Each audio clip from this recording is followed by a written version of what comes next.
Funding for this program was provided by the Foundation for Excellence in Louisiana Public Broadcasting.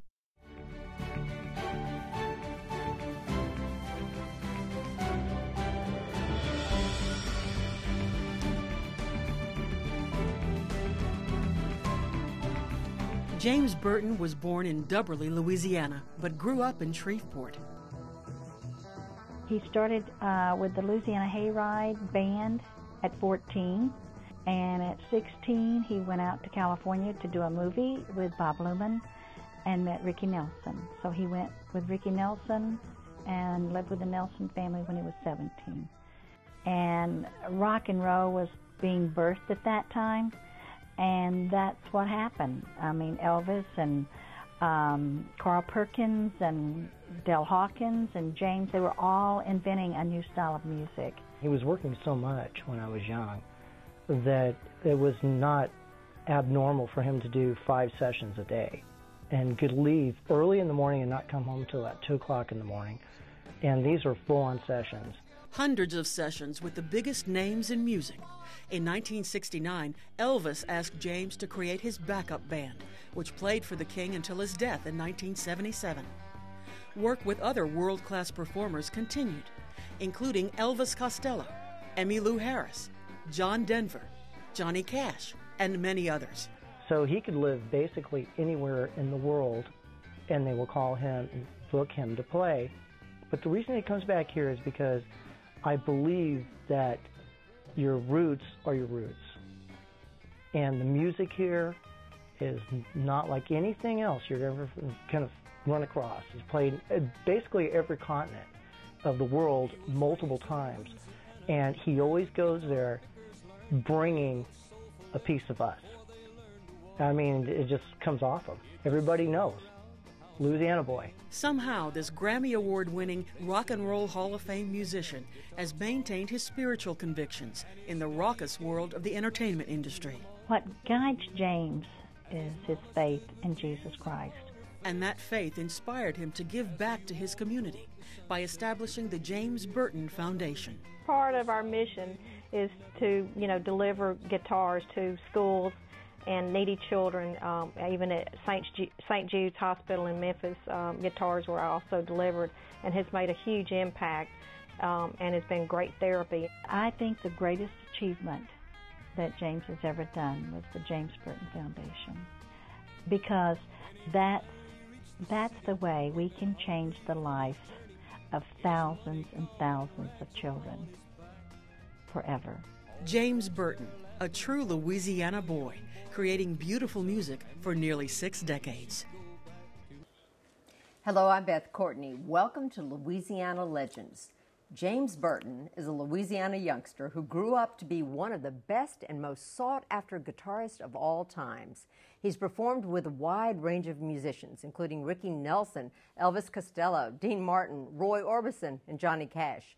Since 14, he's been performing as a session musician and on the road with Elvis Presley, John Denver, and Emmylou Harris. He's also number 20 on Rolling Stone's list of the top 100 guitar players of all times. Welcome to Louisiana Legends. Thank you, Beth. We are so honored to have you here in the studio, and all of the would-be musicians at LPB are just thrilled to see you and see your guitar next to you, and we want to know a little bit more about how you originally got started. Now, you were born in a small Webster Parish town community of Dubberly. Dubberly. Now, where exactly is Dubberly? Actually, that's very close to Minden, Louisiana, which is I'm guessing maybe 10, 15 miles out, sort of more in the country area. And but I moved to Shreveport, Louisiana, I guess when I was probably about 8 or 9 years old. Well, and you always knew that you were interested in music? Did you from a very early age? You know, my mother said when I was very small that I loved listening to the radio and jumping and dancing around and trying to sing and beating on broomsticks and everything. And it was just it was a wonderful gift from God because it was born in me, the music. When you were little, do you remember the first tune you ever really heard that you liked and you thought, maybe I want to be a musician? It would have to be Hank Williams. I loved Hank Williams' music, and of course my heroes like Chet Atkins, Les Paul, Merle Travis, great guitar players, and I was just blown away with country music. It was one of my favorites. Did you hear Hank Williams on Louisiana Hayride? Was that on sure the radio? did. My mother and dad took me to see him, and it was wonderful. I remember. I can picture him now standing in front of a microphone, and he'd always keep his boots together, and he would pat both feet at the same time. Huh. How old were you when you first saw him? Do you remember? I'm guessing I was probably about, I had to be like maybe 9, 10. It's on the stage of the Municipal Auditorium? Yes. In Shreveport. And I also saw him in Mendon. Mendon as well. He was in Mendon, Louisiana, did a show there, and I went to see him there. Oh, well, now, did you take any formal musical training early? No, actually, I'm self-taught. Actually, I played on Louisiana Hayride when I was 14 years old. I read that about you. 14. Were you nervous? No, I was loving playing my guitar. I mean, it was part of me, you know, and I couldn't resist playing. And it was just a... What was it like backstage at Louisiana Hayride? You're 14 and you're going out, and you know, we always look back at Nashville became such a big place, but Louisiana Hayride was the place to be, wasn't it, at that period of time? Absolutely. It was a live show, and it was broadcast on KWKH radio station, and actually the MCs like Frank Page and Horace Logan. And when I was 14, playing with a staff band, we had some wonderful players like Floyd Kramer on piano and Jimmy Day on steel guitar, and a wonderful band. And backstage with all those wonderful, great entertainers, I mean, I was a little kid, you know, and I was in awe with all these wonderful entertainers. And I didn't care who I was playing with, I just wanted to play my guitar. But so did you play all the time? You played in the morning, at night? Did you play in your room before you went to bed? Pretty much. I remember my sisters running me out of the house when they'd come home from school to do their homework. So I'd be in there beating on my guitar and they'd run me out. Looking back on your career, and you can say that, what was the big breakthrough moment for you, do you think? Well, Horace Logan called me, and actually before that, I did a record with a young man. I was working with a blues band, and I wrote a little instrumental when I was 13, and I played this a lot. And when I went to work with this blues singer, Dale Hawkins, and I wrote this little instrumental, and we played it every night in the clubs. And I had to get a permit to play in clubs, you know, you were being too young, underage. that's right. So anyway, Dale, that little instrumental got to be the most requested song of the night, instrumental. And Dale said, I got to write some lyrics. So he wrote the lyrics to it, and it became Susie Q. Ooh, you're probably still getting royalties on that. Well, no, actually, I'm not. It was a kind of a mix-up in the original contract on it, and for some reason, well, the record came out with Hawkins, Lewis, and Broadwater, and so my name wasn't on the contract. But anyway, that's water under the bridge. But you knew you wrote that tune. Everyone Susie knows Q. I wrote that. Susie Q. Yeah. Well, I remember that tune well. And John Fogerty had a big hit on it, Credence. But anyway, with the Bob Luman thing on the Louisiana Hayride, Horace Logan called me and asked me to become a guitar player for Bob, you know, work with Bob on the Louisiana Hayride, and which I did. And when Elvis came to the Louisiana Hayride in 1956, Horace Logan introduced him. We played the same type of music. We played Elvis's songs, and Bob was the same type of entertainer. I mean, jump all over the stage, and we had it was same instrumentation. We had the bass player, stand-up bass player, and I played guitar, and then later on we got a drummer. But I didn't meet Elvis at the Louisiana Hayride. What happened was Horace Logan was managing Bob. When Elvis would come and perform, we would go on tour. I see. So when Elvis would go on tour, then we would come back and play the Louisiana Hayride. So then how did you end up staying with the Nelsons? Well, the way I met Ricky was Bob was on Imperial Records, and Ricky was on Imperial. So we were rehearsing a song, My Gal Is Red Hot, a Billy Lee Riley song. Billy Lee, he just passed away. He was a great friend of mine, just passed away a couple of years ago. And we rehearsed the song. And at Lou Chudd's office, he was the owner of Imperial Records. Ricky came in on business, and he said, "Hey, who's in there playing?" And he said, "Oh, it's Bob Luman and the Shadows." We were the Shadows back then. So anyway, he said, "Well, I'd like to meet him. Can I come in and listen to him play?" And I said, "Sure." So he came in, we met him, and he stayed for about 3 hours. And then the next day we had a telegram to come visit the General Service Studios and meet his mom, dad, David, and all the people on TV station. Everybody wanted to be in the Nelson family. Oh, they were a wonderful family. Incredible. So you're there in those scenes if we watch old episodes Absolutely. of it. You know, when Ricky sings a song at the end of the show, and I'm always there playing. And I did a couple of acting bits with him in the shows. But you are the consummate guitar player. Everybody says they want you to be the man. Well, how did you become the go-to person for all of these wonderful artists? Well, I don't know, but God's blessing. Yeah. It was just, you know, being at the right place at the right time and you know, fulfilling my job helps. You know, that's part of it. And being a decent player, being a good player, and communication is great. And all these wonderful artists. It's truly an honor to work with all these wonderful entertainers. Well, we want to thank you for public broadcasting, because we were saying you have done so many shows looking back on it. Roy Orbison, Black and White Night. Correct. What was that like? I mean, what a lineup of folks Wonderful. On that one. What a great, great man.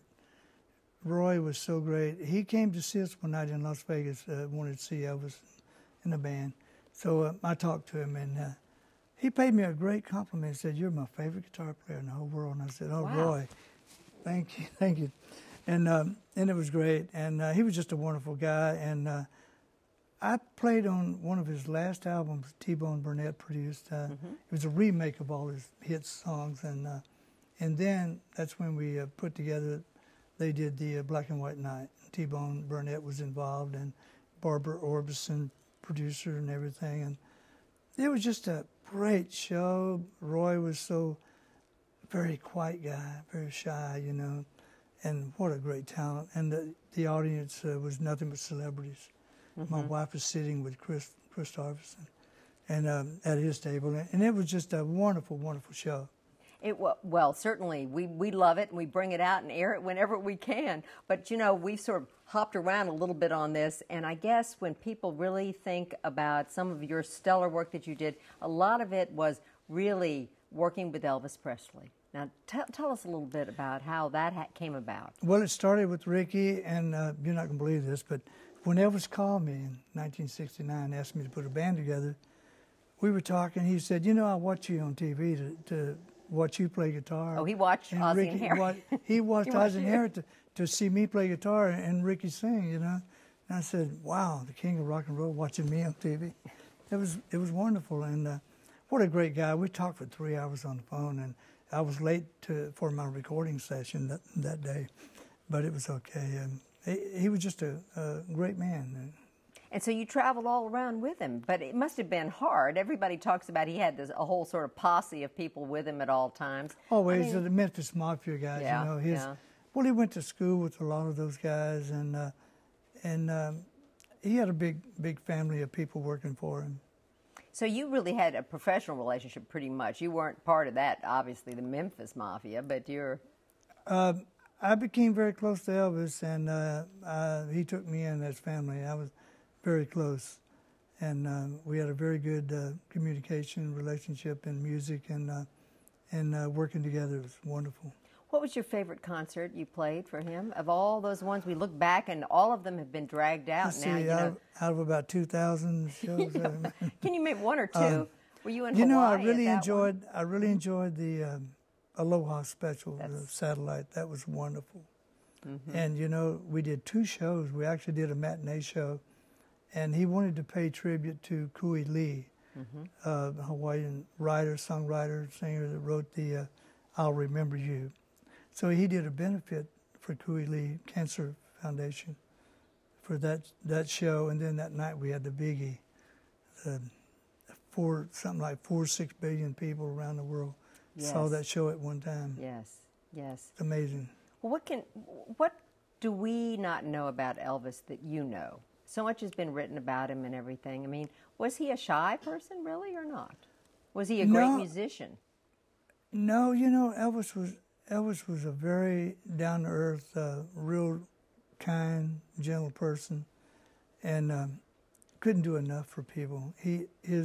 His whole thing was he was a wonderful Christian man, and he wanted to give things to people. He would give you the shirt off his back. I mean, he didn't care about material things. He just wanted to give things. The cars, it didn't matter what it was. Rolls Royce, Lincoln Town cars, Cadillac, you know, he just wanted to give things away. Jewelry, rings, everything. I mean, just amazing. So his death was were you just stunned by that? Absolutely. It was a big shock, and I was actually on a plane going to play our very next show that very day, as a matter of fact. We were supposed to open the show that night in Portland, Maine. And we were in an airplane flying. We left Las Vegas that morning, and we were like 30, 40 minutes out, and we get a call. They called the captain and said, return to Vegas. Couldn't figure out why. So when we landed, we had to go to Pueblo, Colorado to refuel, to go back. And I remember the trombone player coming to me and said, James, I'm going to go make a phone call and see if I can find out what's happening. I said, okay, Marty. So Marty went and made this phone call, and he came. I was going to go make a call and call my wife in Louisiana. Her mother, she and her mother went to Israel and just got back. And I was going to call her, but I didn't make it to the phone. And Marty came back to the plane, and he put his arms around me and said, I can't believe it. And I said, what happened? He said, Elvis passed away, and I couldn't believe it. I mean, cold chills went over me, and I thought it was a joke. And Marty said, no, it's not a joke, it's for real. So we flew back, and then I went back to my home in Toluca Lake and Burbank and made an arrangement to go to Memphis. To be there. And my wife met me. Well, you know, it seems like his legend grows even more and more. And you were part of that big concert where you contemporary band played along with him via technology and video. What was that like? Oh, that was unbelievable. They called and gave me a rundown on what their plan was, and they were talking about a hologram at first. And they got to thinking, well, a hologram would be more difficult to probably get focused on, you know, such a big screen. So then we went with the video thing, and it was fantastic. Our drummer, Ronnie Tutt, had to wear earphones, and he would listen to some of the original music, the track of the songs we were doing, and but none of the other band members heard anything except Elvis's voice, and which we had on and we also had monitors. We could see Elvis on the monitor, and of course he was on the big screen up above us, and for the audience, you know, it was so much like him being there. I mean, you can close your eyes, and it's for real. It's happening. And he even introduces us on stage. Ladies and gentlemen, in Shreveport, Louisiana, James Burton on guitar. And it was amazing because you don't think about the video. You know you're playing to a video, but you don't think about it. It's like doing a live show. We play live to his voice. Well, it certainly was a compelling concert. Wow. I mean, and I think the television version really came out so well. Another concert that we were talking about was with John Denver, and it's kind of interesting. I said his father was in the Air Force, my father was in the Air Force. We were stationed together at the same place, which is kind of interesting. And he was a great man, and who has passed away way before his time too. Oh yeah.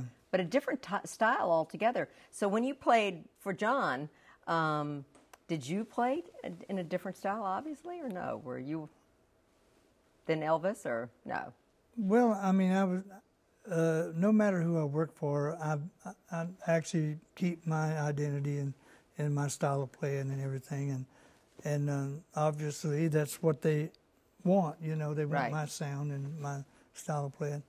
And but John was a wonderful man to work with. He was a great entertainer, and you know, along like Elvis. I've got something I want to tell you real quick. You know, Elvis died at a very young age, 42 years old. And of course, I worked with Bob Luman before Elvis, and Bob Luman passed away very shortly after Elvis. He was 42 years old. Gosh, that's awfully young. That is something. It does give you chills. Well, you know, now I know we've been talking about your. I do not play the guitar, but everyone says you have a very special style, and that you. What is it? You use banjo strings? Tell me something about that, the technical part of it. In the 50s, playing, and you listen to a record, blues records, and you hear these slides and bends, and I'm thinking, I'm playing my guitar and the strings are very stiff, and wow, I want to do this, but it's not working. So I experimented with banjo strings, and by doing that, I realized that my third string, which the G string, was unwound third, which is not wrapped. So it was very easy to be in, and the sound was different. And when I put the 4 banjo strings on, I went up to the 5th string, which was the original. The original string was the A, and I went up one. I went to a D, and for the E string, I went to an A, and perfect, and I gauged it, and I came out with a special gauging by the number. And so now you have actually a signed guitar here. You're showing me. I started this program with Fender, a gentleman, Dan Smith, and we came up with the signature model with the name up on the neck, and I'm known for the Paisley guitar, the pink Paisley with Elvis. So this guitar, I wanted to keep the Paisley pattern along and to do the flame. And it has a lot to do with my foundation show because I wanted to keep the fire in the works, and being able to raise money to buy instruments for children in school. And we were able to get music back in schools. Which is a wonderful thing. So now you and your wife have this foundation, and you're living back in Shreveport, and you've given away just hundreds of thousands of guitars. Tell us more about that. Well, when we put my first show together, it was 2005, and I told my wife, I said, I want to do something. I want to give something back to the kids. I want to do something. So that's when I formed a foundation, and my wife Louise, a very smart lady, and she started working on the idea, and we put it together.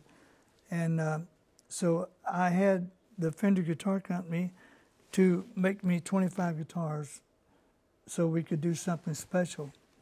And all the artists, I had like 18, 20 artists on the show, and so we gave every artist a guitar that came and performed.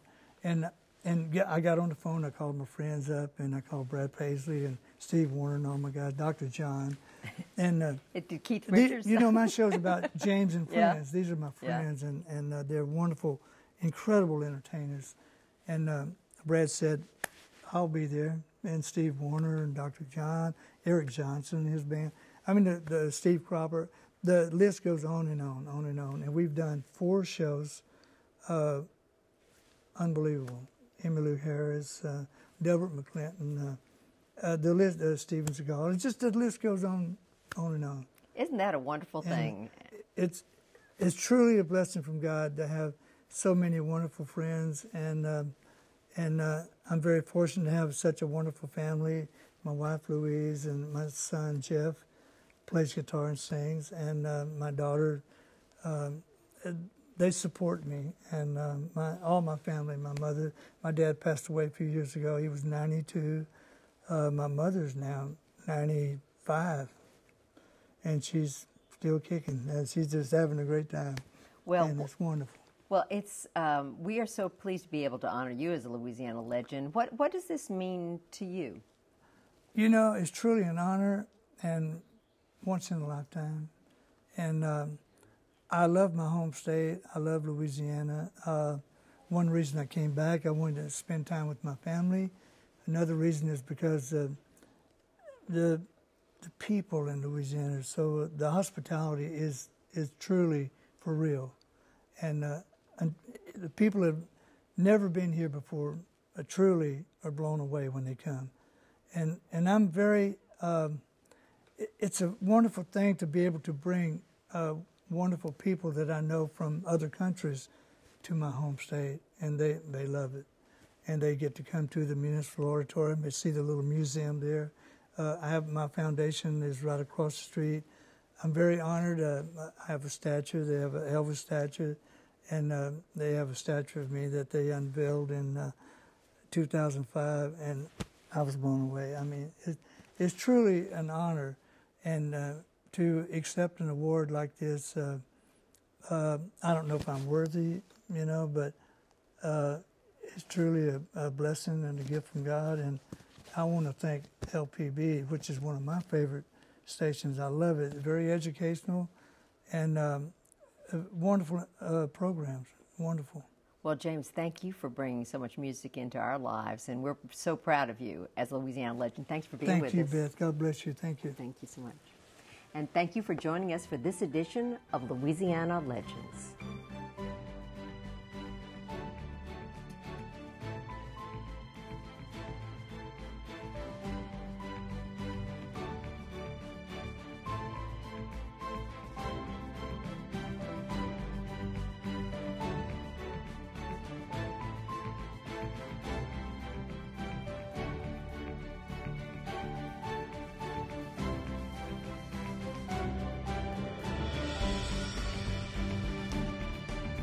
For a copy of this program, call 1-800-973-7246 or go online to www.lpb.org.